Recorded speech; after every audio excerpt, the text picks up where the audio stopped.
বন্ধুরা, আবার ফিরে এলাম ছোট্ট একটি ব্লগ নিয়ে।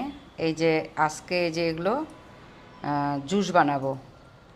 এই যে বেদানা আছে, তারপর এই যে গাজর আছে, গাজর, তারপরে এই যে টমাটো, আর হচ্ছে আমলা আছে, আমলাও আছে।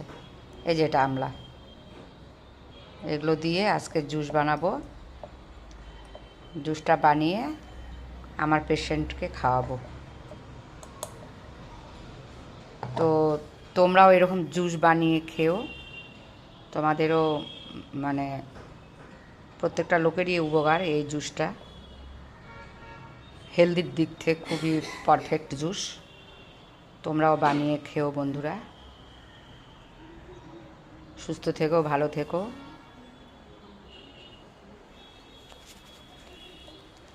টাটা।